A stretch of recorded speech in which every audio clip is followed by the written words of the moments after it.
Going on. There you go. You hear it. Them saying, thank you for joining us from the Staples Center. Great or good, okay, whatever, however you feel. It went for this pay-per-view called the No Mercy WWE 2017 edition of No Mercy. Let's get things rocking and rolling because my co-host here, luckily I'm able to have him here for a short time. Kyron Chase. Kyron, how you doing right now? I'm actually kind of pissed off right now, Steve. Me and my brother are, and I'm not sugarcoating it. All right. Well, let's not sugarcoat it. Let's not hold it in. That's not good for people's health. So let it all out. Share what you and your brother, or just yourself, whoever, however, your thoughts, feelings on No Mercy, and what's on your mind. Let it flow. I'll be honest, I actually enjoyed the pay per view, but the last three match endings really made me sour on the show to the point where I might fail the show because I didn't like the main event that much. I hated the Cruiserweight title match, and seeing that Roman wasn't all that good either. So the first half of the show was actually pretty good, but the second half really made me angry. You want to say anything, Kyrie? You want to say something? Yeah, Speak up. I'm real mad because I just don't get how Braun couldn't kick out of one F5, but the whole time he was getting up after suplex after suplex. It's like I said with Roman Reigns, and Brock just gets a pass on it. That's the reason why people don't like Roman Reigns. Cena hit him with 4 A's, one off the middle rope, and he kicked out of all that. But two spears put John down. Meanwhile, in the main event, Braun hit Brock with three running power slams, and he kicked out of all that. But one F5 puts Braun down. I was angry about when it happened with Joe at Great Balls of Fire, but now I'm really pissed off it happened to Braun Strowman. And I had one more thing. One about Enzo, the match should have already been over because the referee he he stopped the count. He didn't keep the count going because the count it was been past 10. It's the third hour of the show that's gonna really make people mad. That's the thing about pay-per-views. You can have a good 2 hours, but when that last hour is either bad or just not that good, it's gonna make people think the whole show was bad. And the whole show wasn't, but it's that last hour that's gonna really rub people the wrong way. Yeah, and for me, like I said, the biggest thing is I say going into this pay per view with the Cruiserweight Championship match, Enzo Amore against Neville, the champion, and Enzo getting the win, becoming the new champion with the low blow and everything. I guess people can be okay with it because he won in the heel attractive way, and Enzo being being the chicken shit heel that he's supposed to be, fine. But to me, I just don't get it. I don't know who the hell the rest of shit decides shit because you have Enzo Amore winning the Cruiserweight Championship now, and I guess, well, what are you doing? Because you're trying to cut off his popularity off the fact that he can sell merch and he can do all this, and now you're trying to breathe life into the Cruiserweight division. You think Enzo Amore having the backstage issue that he's supposed to have. I thought that was a real thing, right? It was so real, and they're not going to let him win the championship because of that and this and that and whatever. But in the end, all that in the end either didn't matter or didn't happen and wasn't true because right now, as I see here on the WWE Network, when Raw talk, Enzo Amore, new Cruiserweight champion. So I just really not bothered that because seriously, you have Neville, one of the greatest or the greatest Cruiserweight champion in his history, pretty much, and with the new Cruiserweight division that we have on Monday Night Raw that we had coming back, and we had with the tournament to crown the Cruiserweight champion, which TJP won at that point, and was the inaugural champion, getting all the way to Neville turning heel, becoming this great champion, being the king of the Cruiserweights, this and that, and now handing it over to Enzo Amore. And the only reason, at least to me, they're giving the title and this run, short or long, to Enzo is because of his popularity with, I would say, mostly with the casual fans. I would say that most of the Mark Smarts and otherwise that are even into it like we are would not and are not going to be happy tonight. And I know two of my friends that won't be, and that's Good Mike Work and even Balls as well. That's not going to be too happy with Enzo getting the win, and they might maybe laugh it off a little bit in their videos, but I'm not laughing it off. I'm not, you got me, blah, blah, blah, all that bullshit. No. It pisses me off to no end that they decided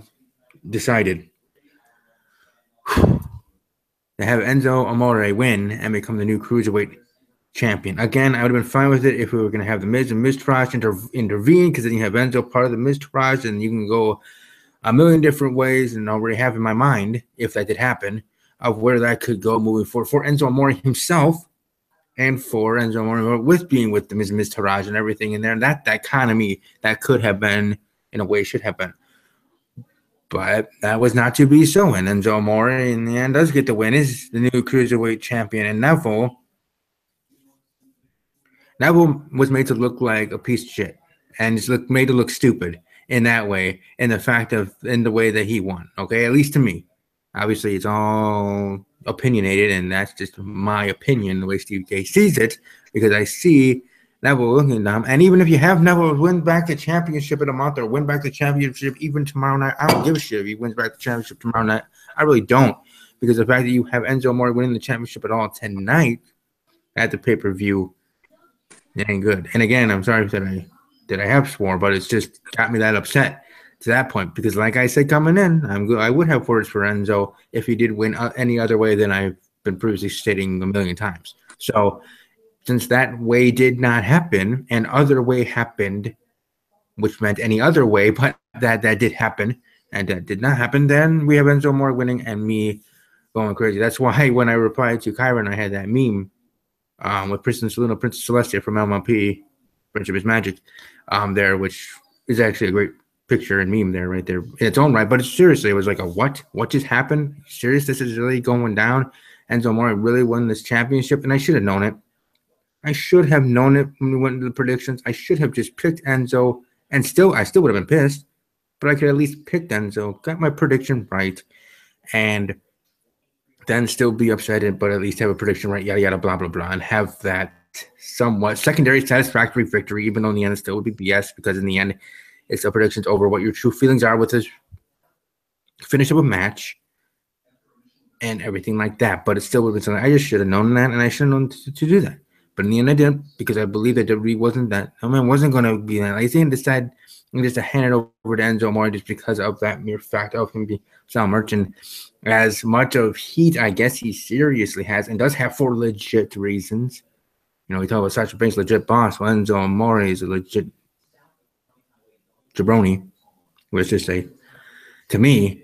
But that legit jabroni is currently and is now the new Cruiserweight champion. Beyond that, though, my boys, Dean Ambrose, Seth Rollins retained the title. Was actually talented Alexa Bliss successfully retained hers. And Brock Lesnar, I got to agree there with Kyrie, actually. On the Brock Lesnar Braun Strowman match, it only took one F5, and yet Braun Strowman does that powerlift slam a couple of times, and Brock kicks out of it. I thought it was going to be a Goldberg situation as it started, and Braun was going to win right away, and I was going to be like, oh my gosh, Braun won. And I would have been a little bit upset because, you know, I like Brock in a way and him as champion, but not so upset. But then you have Brock just one F5 out of nowhere, finally getting some offense back. Okay, fine, you get the offense back, but I still thought it may have ended with Braun. But i.e., as I say that, kind of talking on the other side of my butt, knowing going into the match with Enzo Amore becoming the new Cruiserweight champion, Braun Strowman probably wasn't going to leave the Staples Center as the Universal champion, because it seemed like how they were booking the show that there was only going to be one new champion of any of the champions, and it to be the Cruiserweight one. So before I keep rambling in circles, any other thoughts, points, Kyron or Kyrie want to expand upon with the pay-per-view, because I know you guys are on limited time. No, every other thing I want to talk about this show, I'm going to save for my actual review. Mm-hmm. I don't have anything. I agree with almost everything you said, Steve, and I'll see you Thursday or whenever for the more in-depth on the show. But everything else I want to say about the show right now, I want to save for my video. Okay, sounds good. Sounds good. So welcome to put yourself over, let them know where to go over, and everybody go over to his channel after that, or when his video is posted, and except for his review and thoughts, go over there, subscribe, ring the bell, stuff like that, but let people know where to go. Follow me on Instagram, _Kyron. Follow me on Twitter, _Kyron. The S and the K are capitalized. DeviantArt Kyron Chase, Tumblr Kyron Chase, YouTube Kyron Chase, the K and the C capitalized. I do videos on wrestling, Sonic, and My Little Pony Friendship is Wrestling, Sonic, and My Little Pony Friendship is Magic. All right. Thanks to Kyrie and his brother, Kyrie, both of them for being there. Also, shout out to Kyrie in a way because I hear he's a Cincinnati Bengals fan. I have seen those videos on your channel, bros, of your brother with those 2 losses, 0-2, and now today having a big lead over my team here in Wisconsin, the Green Bay Packers. And the Packers coming back to shut that down. So there you go. But it's all right. It's all right to Kyrie because don't worry, your bro, Kyron Chase, yeah, he's gonna feel the same thing when it's the Baltimore Ravens against the Green Bay Packers later this season. So you both can feel the same thing. You just Kyrie, you were first, then it'll be Kyron. But either way, very great to have both of you on, and thanks for stopping by, Kyrie and Kyron. And I will see you, Kyron, on Thursday night. Again, everybody go over to his channel after he does his review because he has great stuff and great content there, and I'm sure he'll have more thoughts and even flowing harder over there, Kyron Chase channel. Over there. Thanks, Steve. I'll see you later. All right, peace. Take care. All right, you too. Well, it'd be great to have him and his brother both on, sharing their thoughts on WWE No Mercy. They were only able to be here for a short time, but I thank him for being here at all because he didn't have to. He has his own review to do, and he has school tomorrow. So being a super trooper in that way, being here for this show that he's part of. But seriously, I don't get it. And this whole Enzo Amore thing, I just don't. I'm sorry. Let me go to the live chat before I ramble in a circle again. Broken Empire, and again, everybody that's watching live, welcome to give a thumbs up if you agree with me with the Enzo stuff, or just in general, if you want to support the show. Broken Empire main event, overhyped as usual. Damn, dude, Braun could have at least gotten a bit closer. What the hell? Well, Lapis Gamer, well, Enzo got pushed even with the heat, which is a good thing. No Mercy could have been big, but it wasn't. And Sean 3 Club Garrett here. Enzo. More wanted the Cruiserweight title. What the fuck? What the fuck? Bye-bye. Enzo cheated on Liv Morgan, and then he cheated in his match. So I didn't even hear about that, but that wouldn't surprise me because Enzo's Enzo. Braun should have won. Cena better not retire. Him and Sean Benjamin and The Undertaker got me into wrestling. Back to Lapis Gamer. This is what could have made No Mercy great. Emma winning, Strowman beating Brock, heel Jason Jordan, and Cena winning. He was 5-3 in predictions for Sean Garrett. Also saying I was super hyped for the show, but it gets a 5 out of 10 from him. And Lapis Gamer said I got all the matches right, but I knew I was gonna be disappointed. No, I know you meant bye-bye to the Cruiserweight division. I know. I mean, you can say goodbye here. You don't have to stay. But anyways, I appreciate it. Again, everybody, welcome to like the video as well. And check out his channel, Sean Garrett, as well. Subscribe, like, all the other fun stuff over there. But no, I agree in the sense I match the Cruiserweight division because now you have Enzo Amore as the Cruiserweight champion. And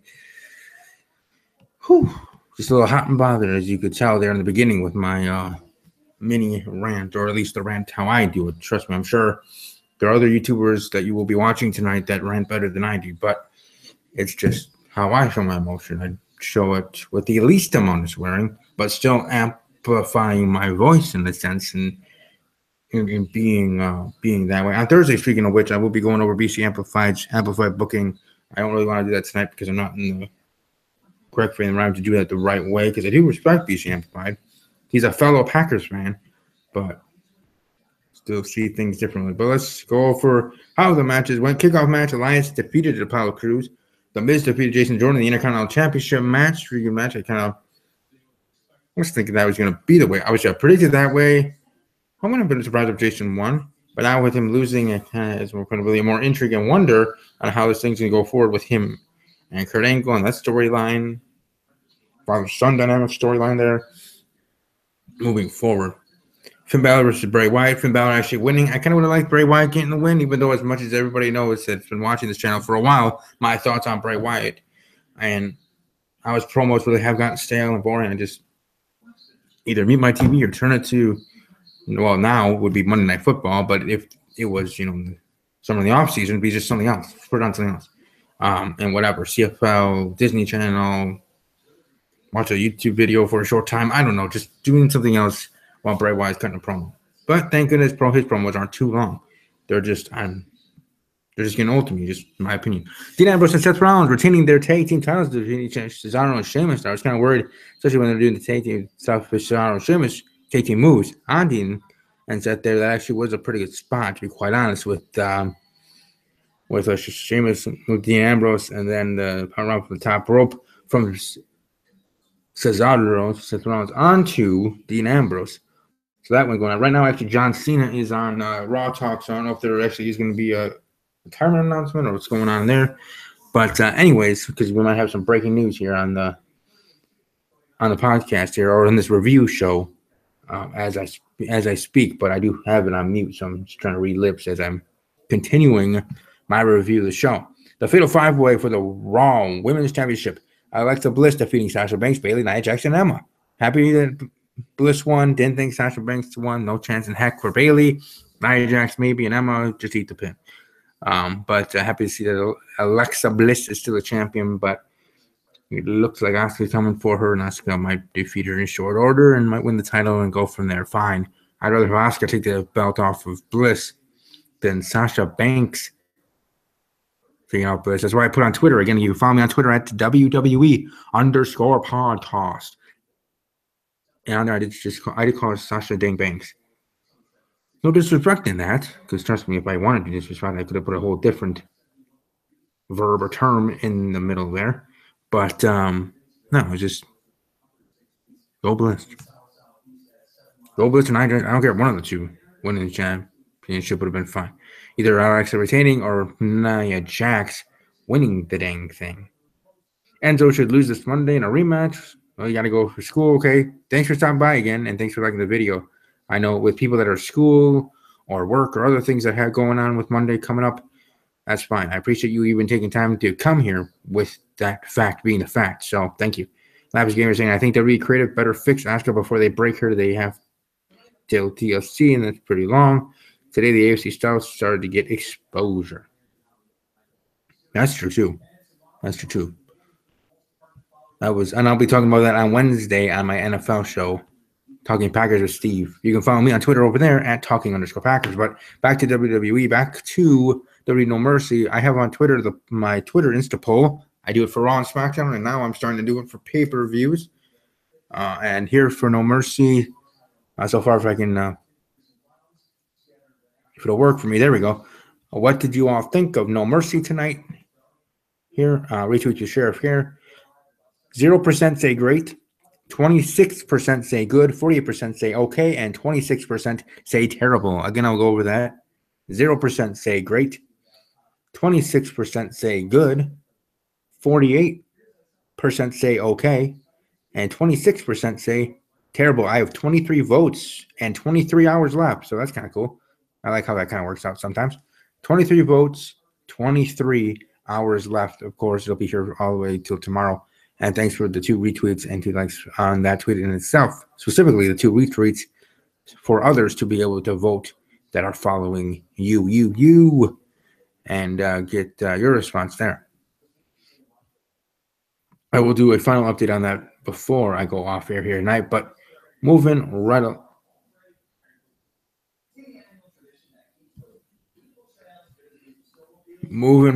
As you said, Enzo winning the Cruiserweight title.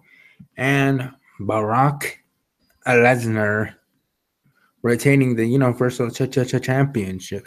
No, really, seriously, he did retain the Universal Championship and defeated Braun Strowman. For me, I would say the match tonight actually was John Cena versus Roman Reigns. 4 AAs, and then Roman Reigns still wins with a Superman punch and a spear. And you had all that craziness, an awesome match.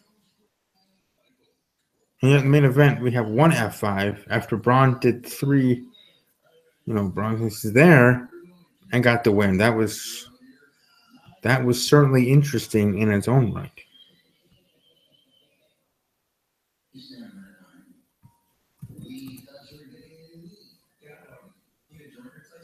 But we shall see. Mounty's Corner might be joining us here tonight to talk about No Mercy if he's able to jump online. So I'll keep this bad boy going, talk about No Mercy. Johnson is talking right now. I'm going to put the volume up just for a little bit. I watched this young man mature into the guy from a superstar standpoint, and tonight it was from a performance standpoint. I don't know, it looks like he's actually, I don't know, maybe breaking kayfabe and talking about Roman Reigns a little bit. I don't know, but I kind of want to keep this on, but, copyright purpose, don't do it. Because I want to see if there is any breaking news that has to do with retirement or any other stuff that might be said. So someone else that might be watching it with the volume way up or up at all, let me know if that comes down the pipe here while he's speaking. Because it did seem kind of weird there in the ending with John Cena. After the match against Roman Reigns, first with the sign of respect and kind of doing what The Rock did for him. After John Cena won the title, after the second in a lifetime, when once in a lifetime, second in a lifetime, back to back, and Cena beating The Rock there the second time in New York, and then the Rock raising John's hand and giving him respect and kind of passing the torch in that way. John Cena doing the same thing here with Roman Reigns after the great grueling match, which I would say actually is officially my match of the night tonight. Even though heading in, I would say the women's Fatal 5-Way was my prediction for match of the night and what I wanted to be. But it was, in the end, John Cena and Roman Reigns, the two best in WWE in a way in the men's division side, putting on the clinic there, storytelling, and that center story strike at the end. But the point being is after that, after the hand raising and respect between Roman Reigns and John Cena, Roman left, did his thing, bada boom, bada bing, kind of went backstage through the curtain. Cena's still out there. I actually was wondering if he was going to get on the mic and say something, whether it was I'm retiring or a general speech or something simple or something long, whatever. I thought that was going to happen. But he doesn't. He just looks around and then he leaves, starts leaving, gives the kid an armband. The one kid that had that great reaction, I think after the fourth or fifth or whatever number AA that it was, maybe after the double AA turned into the AA, double AA there, 2 AAs in a row. That kid had that great expression, like he thought John was going to get the win, and oh no, you know, sort of thing. But either way, maybe it was just a respect thing that John was doing, or I don't know. Certainly is interesting in that aspect, but however, whatever, it certainly was an interesting show here tonight, and thanks to everybody that is watching here live. Welcome to share your thoughts in the chat. Welcome to like the video and otherwise. I thank Kyron and Kyrie. Thanks for being here for a short time. I'm waiting here just to see if Monty's Corner will be able to join me for a short time to give his thoughts on the pay-per-view. We get into the weather a little bit, but he said he might be able to hop on. Question for you guys out there, but no, I just think my role is different, and I said this to I had a podcast with Christian. I said the same thing. Regardless of if I have outside opportunities or not, there's the ice maker again. I'm 40 years old, and I have. So maybe he was having that issues of how different things are for him, not because he's actually retiring. It was kind of weird and interesting for sure for me to see that and wondering what exactly does that mean and where, well, kind of what that means for John Cena. Where is he going to be going moving forward at Light? It's certainly going to be interesting. It's certainly going to be interesting for sure. I'm going to ask if he's able to join. Yo, Steve-O! Oh, yo ho ho, and a bottle of rum. There you are. How's it going, man? Good. How are you doing? Doing great. Pretty good pay-per-view, no? That was all right. What were your thoughts and on the pay-per-view itself, the matches? The matches were really good, I found. The only one that I really wasn't too into, I guess I should say, would be Finn Balor and Bray Wyatt. But even that one, like, I found that it had a pretty good, back and forth and a good start to it at least. But like the tag team one was fantastic. The IC title match was pretty good as well. Wasn't sure which way that one was gonna go, So what else? Reigns and Cena was pretty much as what I expected it to be. And then, well, the only one I was really, I guess, another one I should say that I wasn't really fond of, I didn't enjoy it as much, was the main event, the one that closed out the pay-per-view. What did you think?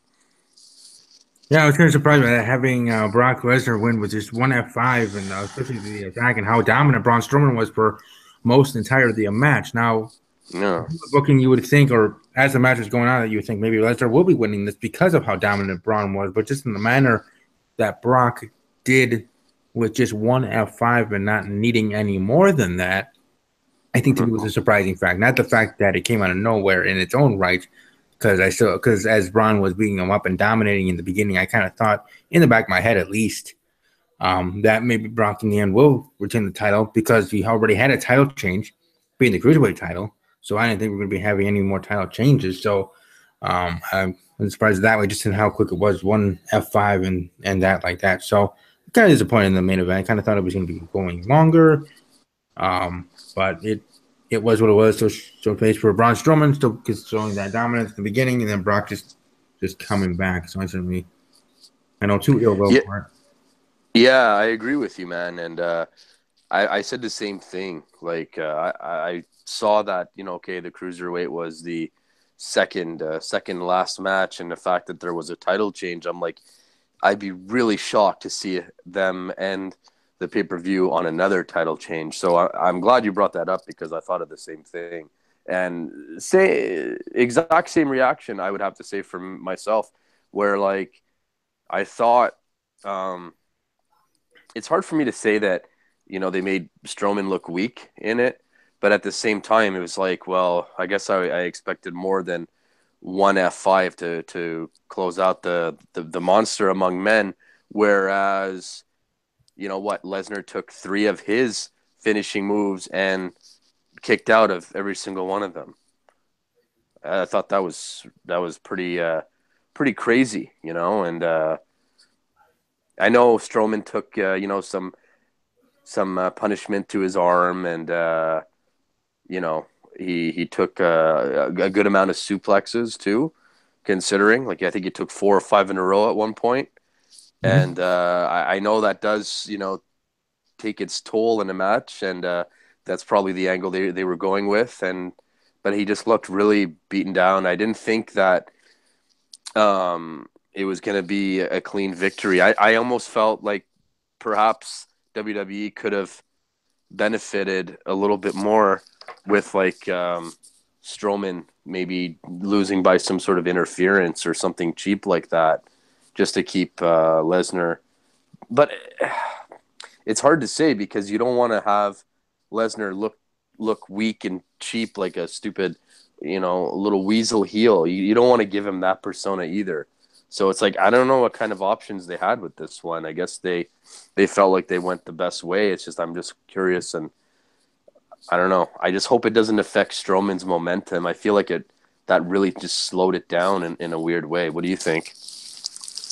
Yeah, I don't know, slowing it down again. Like I said, having him still being dominant, showing that dominance in the beginning of the match, and almost having like a Goldberg moment of beating Brock Lesnar just like that, would have been interesting. Would have shown his own, or showed his dominance even more so, winning the Universal Championship. And the fact that he didn't, and the way Brock Lesnar came back somewhat methodically, again, still only one F5. I think it's still, I don't know if it crushes him or buries him or any of the other verbiage some fans use. To Braun, I don't think that was the case, but it certainly doesn't help entirely. Again, you just go back to the 1F5 thing. I think that in a way kind of hurts it a little bit, call it a chink in the armor, but not anything major of ruining credibility or ruining his career, or ruining this or ruining that. I think Braun Strowman's going to be fine and maybe even Universal Champion at some point in the future. But yeah, I don't know. What were your? You have any issue with Enzo winning tonight?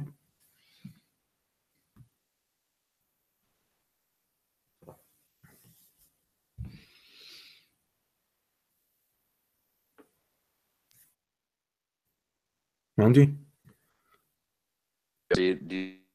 I was asking what were your any issues with Enzo when winning the Cruiserweight title?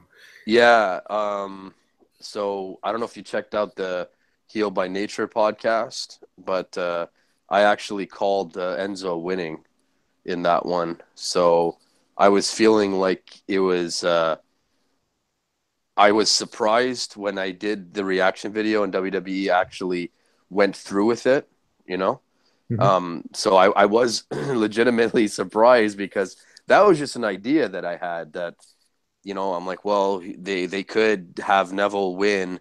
They could have Neville lose, not in a clean fashion, like some sort of mild interference from somebody, or you know, something that the ref doesn't see. I forget how I exactly put it, but it was something along those lines. I Mhm. thought maybe that Enzo would walk away with the title because I know what people are saying, that you know they brought him down there as a punishment, and they're bringing up a lot of his dirty laundry and all that kind of stuff. But why the hell would you give him a title shot then? And why would you bring him down to 205?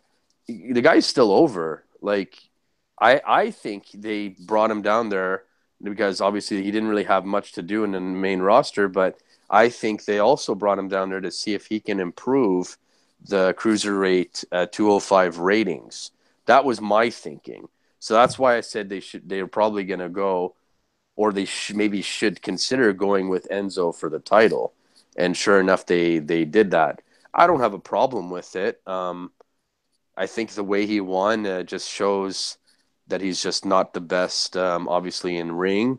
Um, it'd be interesting to see if he's going to use that sort of approach going forward against his opponents, like not winning super clean, doing like little, almost like tweener fashion, like almost like heel like moves to win. And it would kind of go with his character, how he's a face, but he's kind of snaky, he's kind of like, he'll do whatever he can to get some victory and what have you. So I don't have a problem with it. I think if anything, it doesn't make Neville look weak in any way because he got a low blow, you know? Mhm. So I'd like to see where this is going to go.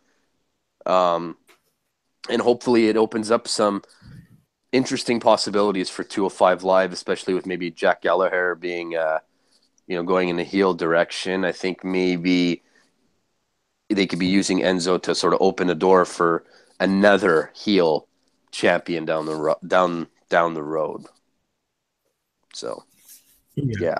Yeah, and I already, expounded upon my issues with Enzo and the top of the show and everything, and said on Twitter about it, and I was going to be upset because I thought that only way that Enzo should be winning this title is with the help of the Miz Taraj, and or a combination of all three and this and that. But him winning any other way would really piss me off, and it did. It was just annoying. Like trying to wrap my head around really why you decide to have Enzo winning the championship. But all their points and other points, I'm sure others will make it valid, and that being the case, and maybe giving an arm shot to the cruiserweight division, having Enzo as a champion, having Enzo as part of the cruiserweight division, and making it more popular, more eyeballs to the product of 205 Live. And yes, I was able to see the Heel by Nature video, but it was late last night, so I didn't must have not remembered that. And you would think I'd remember something like that for sure, especially with my opinion on Enzo heading into it from my prediction episode of Steve's Wrestling Ramble. So, but no, shout out to Heel by Nature, for all of them on Twitter as well. But yeah, it's crazy to me that they decided to go that way. And as I said it in the early thing during my little rant about it, is that I should have known it was coming. I should have just predicted it and dealt with it. And knew WWE was probably going to go that way, try to just make money off of Enzo. As much as it annoyed me that if they were going to do that, then really, as much as the backstage heat seemed to be real and probably is, that in the end, it's not mattering too much to them backstage to then decide to put him in a championship match, B, put him on 205 Live, and kind of in a way making him the centerpiece even before he's the champion, even before tonight, and B, then having him win the said championship tonight at No Mercy. So as much as that might annoy me or be whatever, he might be best for his end in that way. If Enzo being as popular as he is, that merch and the sales, cash money, talks over everything. Yep. Being what drives there. So Enzo winning the championship. I'll see where it goes, obviously, and give it a chance. But for right now, it kind of is a what moment as I reply to one of our tweets and in our conversation there. So yeah, would it be the whole show in all? I would say if I was voting on my own Insta poll that I have up there, I probably would vote for the show was good.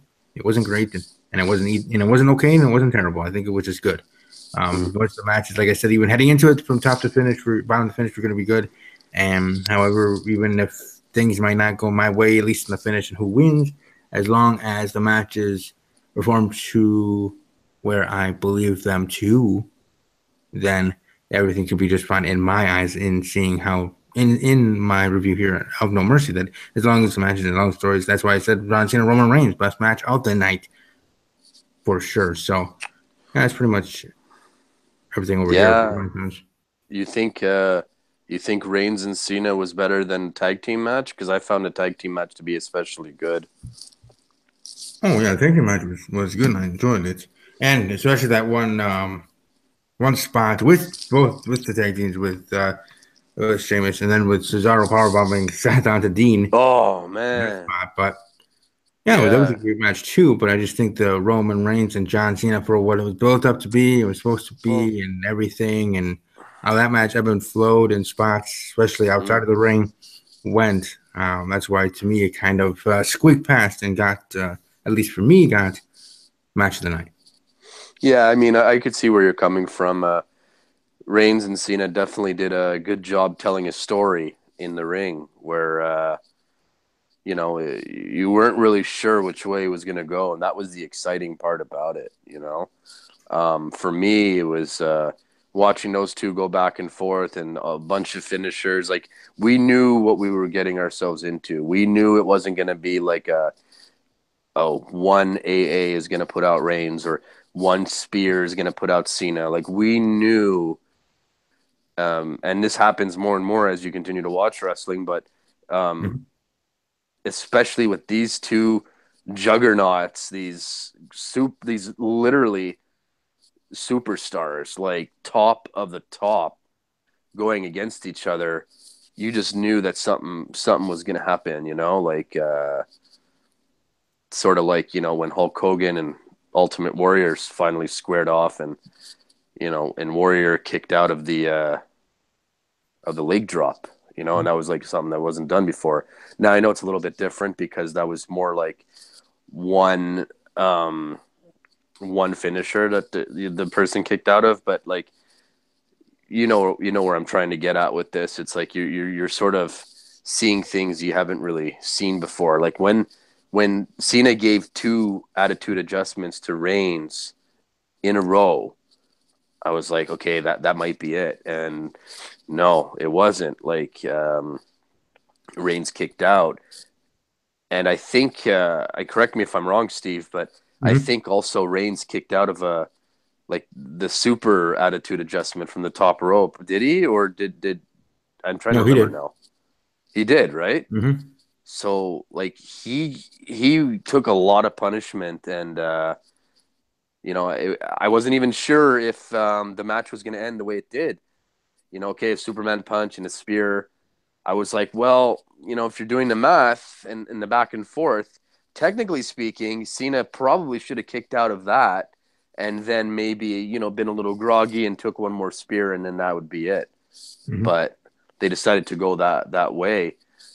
But it was, I'm with you, man. That was really exciting to watch. I did a reaction video on that one too, and I went live on YouTube for that.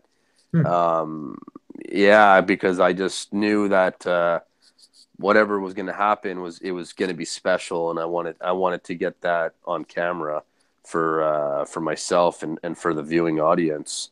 But yeah, okay. I had a really good job. I had a really good time watching this pay-per-view. Like you said, it wasn't like all time, like pay-per-view of the year, but like the actual matches were pretty stacked, and I think from top to bottom, I didn't have a lot of major issues with the way they booked certain things. I thought maybe I don't know if you touched this one yet, but like the Miz and Jason Jordan match, I was sort of concerned that they were going to put the title on Jason Jordan. Did you have a feeling they were going to do that? No. I wouldn't have been surprised if they did, but going into it and the predictions and even tonight and the fact that it kicked off the show, all of those circumstances, to me made me think, no, I don't think it's going Jason Jordan's way. I think the Miz is going to retain for the mere fact that I thought that with Jason Jordan, losing effort, still looking good, looking fresh and clean, and also then building and kind of having another, at least to me, layer onto this father storyline with him and Kurt Angle, father-son storyline there, and how that can progress moving forward, and maybe we finally get to that nepotism angle that I thought I was going to get to at some point, and Stephanie McMahon coming back, even though technically she came back earlier with coming to the aid of her father on SmackDown Live last week. So that going down, but no, I didn't sweat it or thought that Jason Jordan was going to win the championship. Would I have been surprised if that happened? No, but I certainly didn't think that was going to be the case. I did want to ask you, even though you did do a live video, but obviously I was unable to see that. What were your thoughts on everything that happened after the match between John Cena and Roman Reigns when John Cena was in the ring? I know Kat was bringing it up on Twitter, and I was kind of responding to her and saying, I don't know, because it seemed like something a person that's going to retire doing or what, something like that. It just seemed odd and weird. And after having that show of respect, kind of doing what The Rock did, Samoan did for John Cena after that WrestleMania match, and John winning the title from him there in the ramp in New York, raising a hand and pointing at him in that way and congratulating him. And John doing that for Roman tonight. And then Roman left, did his thing, cool. His music's playing. John's sitting in the corner, and I'm wondering what the heck's going on. He's not leaving yet. And Roman's all the way back. And then I actually thought Cena was going to take a microphone and say something. So that's what I was waiting for, and then that never happened. And they just keep walking, and then he's leaving and everything. It just seemed odd. It was kind of weird. It felt like a retirement situation, but then I'm thinking he's not going to retire yet. He's going to break Flair's record at some point. So what's really going on? So I don't know. What was your thoughts on everything as that was happening? It was one of those situations that the best that I can put it together in my mind would just be the fact of, okay, it was a big deal. It was a big deal for Cena to lose this match. I don't know where they're going with this. I mean, I do feel like they should revisit this feud down the line. They don't have to do it right away. Obviously, I mean, Cena's not going to be there for a bit probably, or whatever his case is. He's probably, taking a little hiatus again, that sort of thing, which is fine. But I think they should bring back that feud eventually, maybe like 6 months from now. Like, you could space this one out, if you ask me. It did seem like it was some sort of, retirement sort of angle. I just feel like because he was going to leave or whatever he was going to do, I felt like maybe he just wanted to sell the point of him losing that match and how much of a big deal it is for him to lose that match, especially after all the trash talk and the back and forth. And I'm the man, you're not the man, you're like the temporary man. You never really were the man because you just don't have the whole package that, Cena had. But it's kind of ironic because both characters, they're similar in their own way, and I don't know exactly what was their way of thinking when it came to, Cena hanging around afterwards. Maybe he just wanted to have a moment. It did seem like he was going to make some sort of announcement or whatever, but I don't know, man. I don't know. I think it was just one of those ways. I was surprised to see him raise his hand and stuff. Like, I didn't know that was going to happen. It's almost like they do that kind of stuff at the end of a feud, I find, and or just save it for WrestleManias. Yeah, exactly, man. And for them to do it at this pay-per-view, and even just for them to have it at this pay-per-view, it was like, well, what is this? What's going to happen here? And where does this go from here? I don't know. It's just, I guess maybe it was just a way to get people to talk and see what side you were going to be on. And it seemed like, from my perspective, it seemed like a lot of people were more on Cena's side than they were on Reigns. And I remember we were talking about that on your SummerSlam podcast, and I think it was you actually that brought it up, that there was a poll on WWE. It was either you or Kyron And it's like, well, if if Oh yeah, John C, it that was was you, right? Oh, it that was was Kyron. yep. Yeah, and he said, if they squared off, who would you go for? And I think it was like a 75 to 25%, like John Cena, like got the majority of the votes, and it was like I was surprised, like because in my eyes, as much as people hate Reigns, I always thought that maybe people hated Cena a little bit more. Hmm. Um, but I mean, I'm obviously wrong in that because you can just tell by the boos. But I don't know, man. It's a really tough one. It's a really tough one. I'm not sure. Yeah, maybe then it was that way with the show respect and everything. But one match that at least I don't think I've gotten your thoughts on, at least here.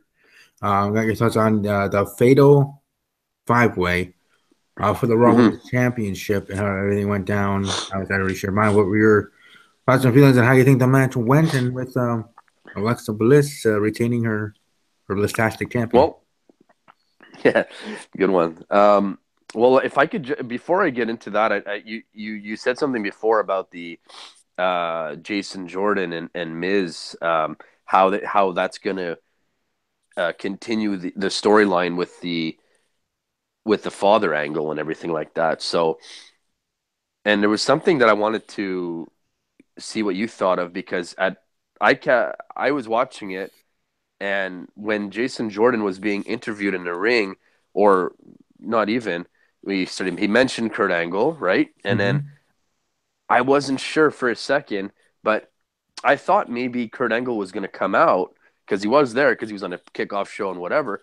I wasn't sure if he was going to come out and then like restart the match because of the interference. I was like, oh, are they going to do that angle where like, Daddy comes out and oh, we're going to restart the match and then all of a sudden Jason Jordan wins. I wasn't sure if they were going to go that way.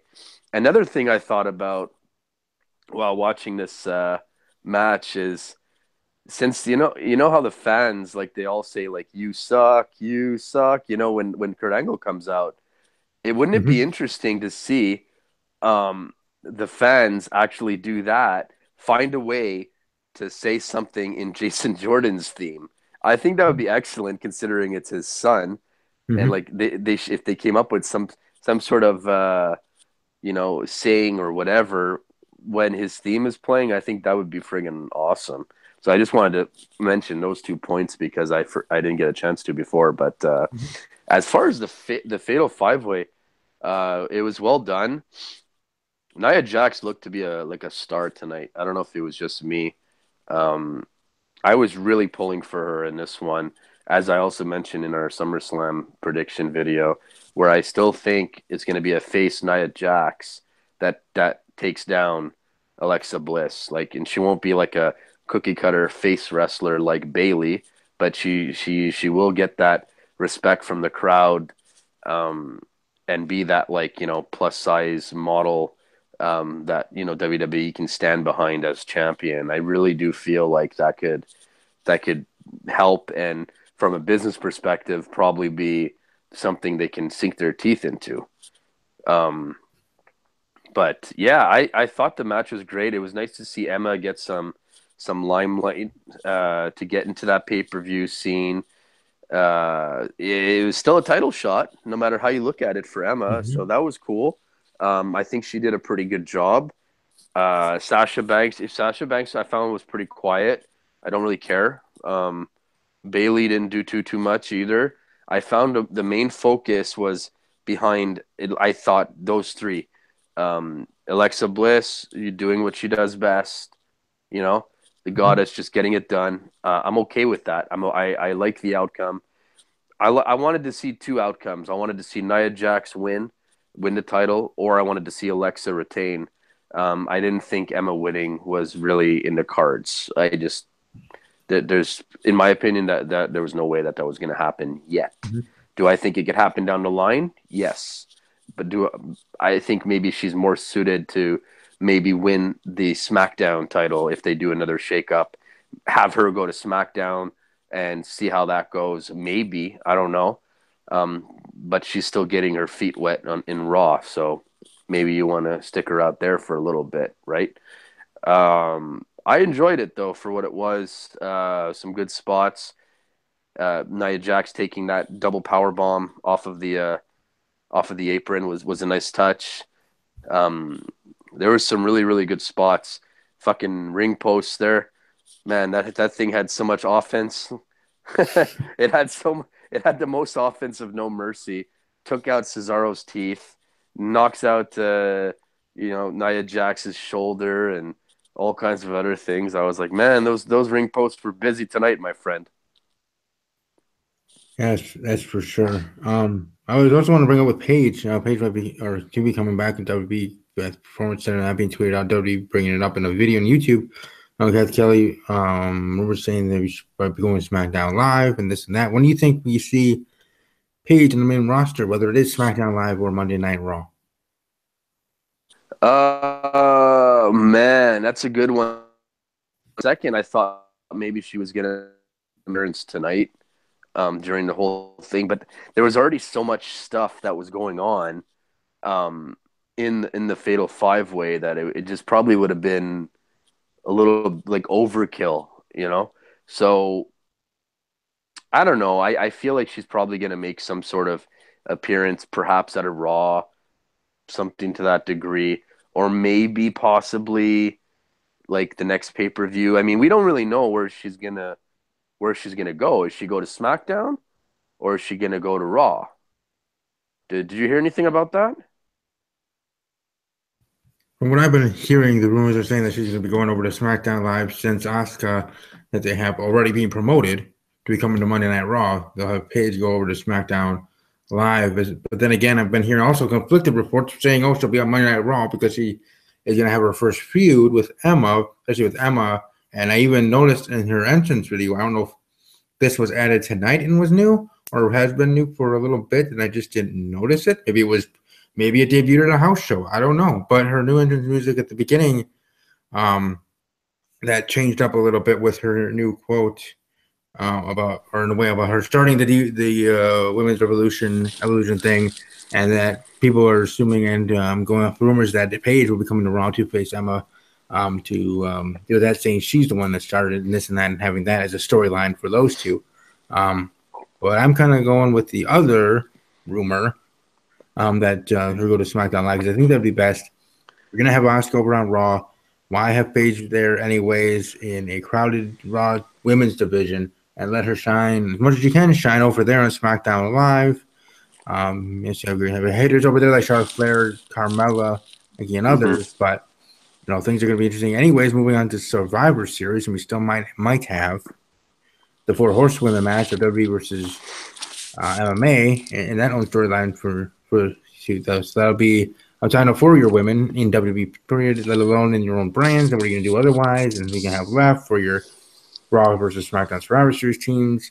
I think it would be better to not and have Asuka and having Paige back before we get to SummerSlam, or not SummerSlam, Survivor Series. I mean, before that time. So I certainly hope that to be the case when we get to that point for both of them, Asuka and Paige. So I probably would lean to the side of the rumor of her going to SmackDown Live from what I'm hearing. But again, I've been hearing both sides. So in the end, someone's going to be right. But I'm leaning more towards SmackDown Live because I think for Paige and for WWE and for all the storylines in the women's division for both Raw and SmackDown, it would be best for Paige to go over there and be in SmackDown Live and try to shine and thrive over there. Yeah, I agree with you. I think especially with Asuka going to Raw, and that's the thing that I don't enjoy knowing, like, well, when they're coming and stuff like why even do that? Like, we all know that she relinquished the title for injury. There's no reason for them to say Asuka's coming to Raw soon. Like, just let it happen. I hate it when people do that. Mm-hmm. When creative decides to like ruin a debut like that, it just drives me nuts. Like NXT debuts and things like that, it's just they're a thing of beauty. I mean, we saw it with Bobby Roode. Yeah, that one was well done. But like, Shelton Benjamin's return was pre-announced, and this is pre-announced, and it's like man, you could have gone so many different directions with this. Like, the fans would have marked out hardcore if, like, I don't know, like, let's say Alexa Bliss is against just for argument's sake, is against like Bailey or something like that on Raw, and and then the match is over, and then Asuka comes out from the crowd and attacks Alexa from behind or something like that. I mean, those kind of reactions, like, you can't put a price on them. They're just they're just that much better and memorable rather than a pre-announced debut. I don't understand anything behind that unless they're just trying to boost ratings. And, like, oh, well, Asuka's coming, so that's guaranteed that week we're going to have higher ratings because of that. That's the only thing that I can think of, but I've just always been such a fan of the, just go with it sometimes and just roll with it. So to have, we don't even know, maybe they're going to do that with Paige. Maybe they're going to do like Paige coming back to SmackDown soon. And it's just, I feel like it's going to take away from it, Like, can you imagine that Carmella is going to cash in on SmackDown and nothing was announced, whatever, and she's about to go cash in, and then Paige's music hits, and then she comes out? Like, I'm pretty sure that the fans would go friggin' crazy. Oh, yeah. But if they know she's coming, then it takes away from that, I find. Like, I don't want to see her come out in the ring and be like, "This is my house, I'm back," blah, blah. I don't want to see that shit. Do you? No, I don't. I think it would be even better, even coming, hopping off from your theory and taking it even a step further. You have Carmella cashing in with the help of James Ellsworth, which I think that's how it's going to go down, cashing in successfully, winning the Women's Championship, Branson dancing around, doing her thing, whatever, celebrating. Her music's playing for a little bit, keep playing and everything, and then I know where it stops, and it just, then it stops. It's quiet for a little bit. She's wondering what's going on, and then Paige's music hits and stuff like that. Then, and that surprise is coming out there, and how that kind of kind of means something to Paige when she debuted first time coming from NXT. She won the title her first night, and going up against AJ Lee in her first side of the ring, and then AJ did the same to her. Right. When AJ came back, it was kind of funny there. But point being is, since Paige is that, and then you have her re-emerge a year later or whatever, how long it's technically been since she's been in WWE in her last match, to then come back after Carmella successfully cashes in and becomes the SmackDown Women's Champion. And how that kind of, in its own parallels, different. Than one was a call-up and kind of title. This one was with a cash-in with the Money in the Bank, which was first ever for women in a briefcase. But the point being is somewhat similar, at least in my mind's eye, of that, and how that would actually be interesting to have that already as a feud. And you already have Paige, or be Carmella's first title feud, and then going on from there and whatever you want to do from there. But start off with Carmella and Paige, because that feud would be good for sure. At least to me, would, because I would certainly enjoy it. I've enjoyed Carmella's. Everybody knows since she got the call up from NXT and how she's done on her own for branching away from Enzo. Excuse me, Enzo and Big Cass in the tag team, that she was, going on her own, even in NXT, and then how she's grown since starting that, and she had some downfalls in NXT, then getting better and doing better, and then getting the call up and everything, and improved once she got on SmackDown Live and doing well. And I was kind of worried for her that they would creative and the main roster would ruin her and this and that, but she's kept going on and in her heel, and here we are today with her being the first ever Miss Money in the Bank, and soon probably the next SmackDown Women's Champion. So I would like, again, to your surprise idea for Paige, Carmella winning the title at whatever pay-per-view or whatever SmackDown show, and then Paige coming out of nowhere just like that. Because I don't want it that way either. I don't want it to know, or even for Asuka's situation, now that we already know she's going to be on Raw, and there's just going to be on that night, they keep promoting, oh, Asuka's going to be here, Asuka's going to be here, she's going to be main eventing with a speech or whatever, and this and that. It's like, okay, that's kind of cool, and you'll get your viewers, but then again, it's also stupid because we already know. And then it also is worse for the months or whatever months or weeks, as you build that up. It's a good thing, but a bad thing, because then for us predicting pay-per-views before then, or already knowing she's coming, and we're predicting these things and thinking what's going to happen in the Raw Women's division with the thing in the back of our mind knowing Asuka's on her way. So who do you think WWE wants to have her face first? If we didn't know that, if it was a surprise, if we were just booking and predicting and doing whatever we were doing on social media or on our own YouTube channels, just with not knowing this already information, then it'd be more free flowing in our thoughts and predictions. Still might be the same, but still a little different in the thought process because, hey, you gotta, admit that part of it. And then out of nowhere, and then it changes the game. So that's what I'm just thinking of that way. Like it just ruins your fan experience in a way because of knowing already and predicting things and what we do, and even casuals and otherwise. I think it would at least a little bit.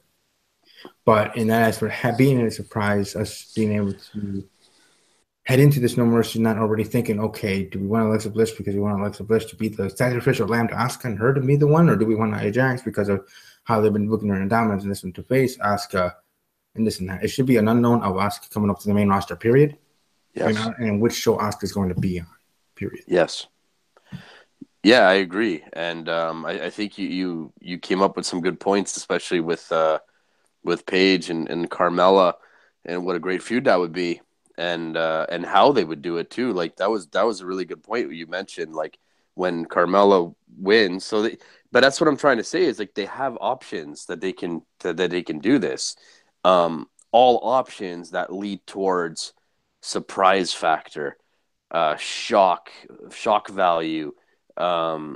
Fresh feuds, all great stuff, and that all creates a buzz because even if you do miss out on that particular week for ratings or whatever it is, well, in the long term, it's going to make you want to tune in that much more the following week to say, okay, how is this going to unfold? I want to tune in to see what Paige is going to do next or what Carmella's reaction is going to be going forward. And she has improved so much. You're right. Carmella has really gotten a lot better. I'll be honest.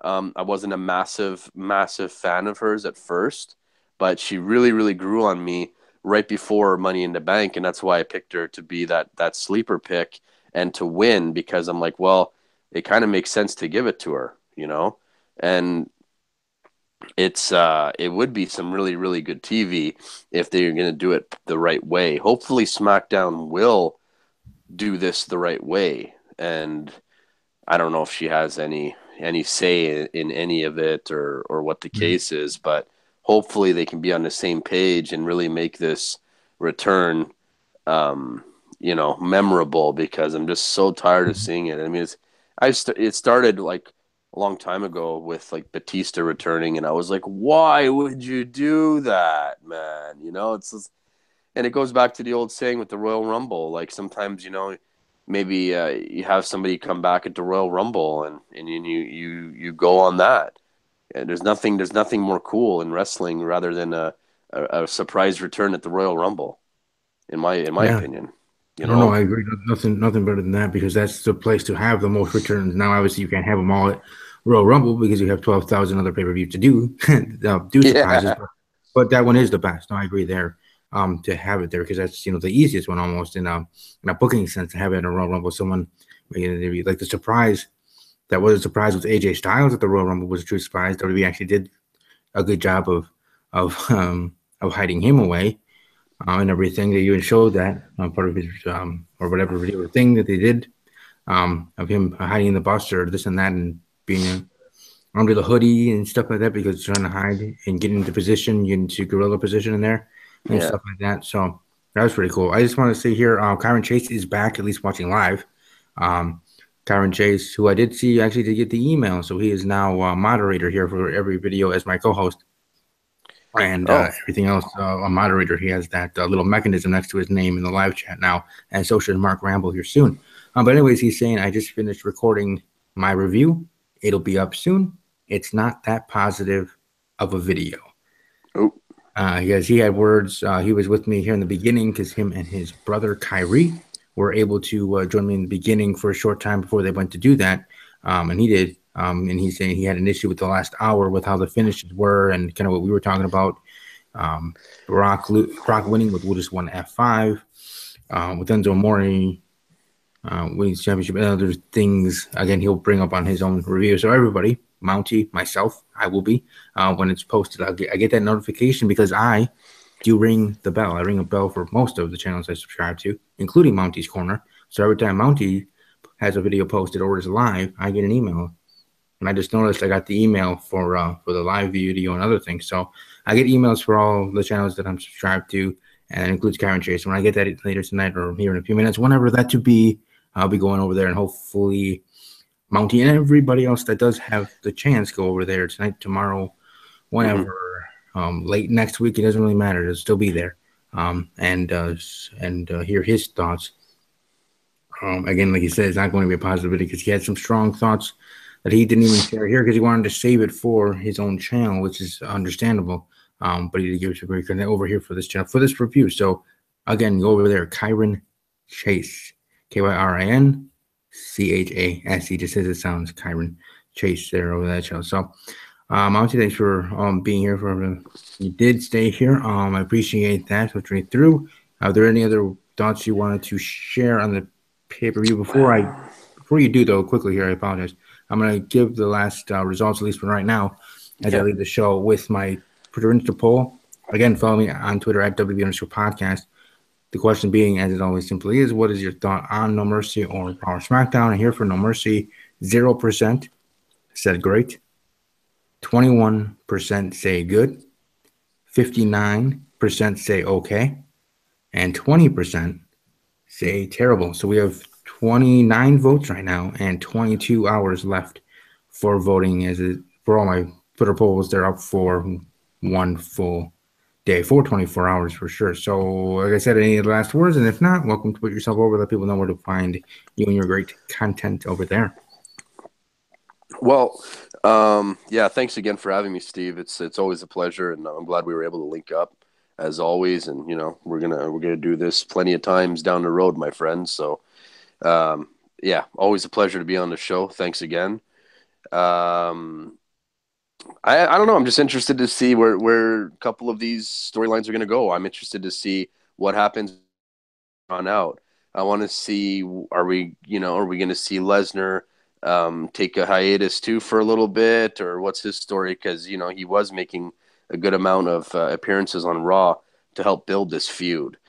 And although they weren't really booking him as like a superhuman guy as they normally do, this unbeatable wrecking machine, they sort of made him a little bit more human with the obviously the Goldberg feud, and then the Samoa Joe feud, and then at the SummerSlam he got his ass kicked, but he still squeaked away with the victory, and then and then today it's the same sort of story. So I'm interested to see what's going to happen with Brock Lesnar going forward. I kind of do agree with OTRS when he mentioned the fact like you didn't really have a lot to lose by putting the title on Strowman, and you can always just put it back on Lesnar going forward in the next month or so. So I kind of agree with him on that one. So other than that, I do not think this pay-per-view was terrible by any means. So I'd like to hear. I'm always open to opinions to see why people would think it's a terrible pay-per-view. I thought match caliber, some ring psychology, some of the stories they told in the ring, I thought they did a pretty good job about it today.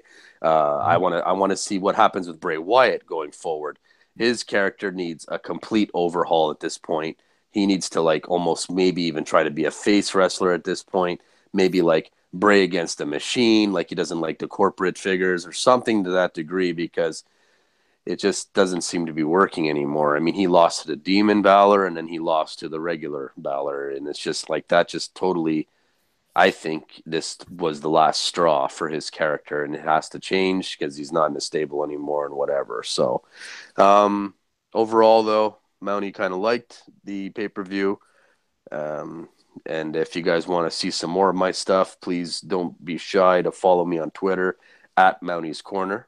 MOUNTIECORNER, and that goes the same on Instagram at Mounties_corner. Can't miss me there. I have a Facebook page that you can follow. I would appreciate that. And of course on YouTube, that's my most popular sort of how do I say it? Platform. Yes. So a lot of good stuff. I have some recent reaction videos coming. I have some skits coming up. Come on in, subscribe, get in on the fun. I'm collabing more and more with more people such as yourself, Steve, and others. So it's been a lot of fun so far. I love the community. I want to hear more about this group you're talking about, the team name. Love it. So thanks again for having me, brother. Yeah, definitely got to have part of the team. And I also wanted to share here before we leave for the evening, I did just get the email, part of the notification squad of Kyron Chase channel. Got the email that his video is now up for the review for No Mercy. So actually a couple minutes after I go off here and waiting for it to render and have to find a thumbnail and this and that. While I'm doing that, I'll be listening to Kyron Chase's review and everything from there. So everybody welcome to go over there either later tonight or whenever you do have time. Again, Kyron Chase. And then also after you see Kyron's video and his, I'm sure tirade about a few things, go over to Mounty's Corner to see and watch his reaction videos and otherwise that he has in regards to WWE No Mercy Mounty's Corner. Again, also third thing to bring up, go check out Heal by Nature, spelled as it sounds, Heal by Nature. The latest podcast episode with Mounty's Corner with their prediction for WWE No Mercy. And hey, not a bad thing to watch it even after the fact, because then you know how the matches went, and you just start watching and listening to see how correct or wrong everybody there was for each and every match. Heck, I even do that for my own show sometimes. I re-listen to it for that. But either way, thanks for being here. Welcome to follow me on Twitter, as always, at WWE_podcast. Everybody have a great rest of your evening, upcoming week. And as always, take care. Rip 'em.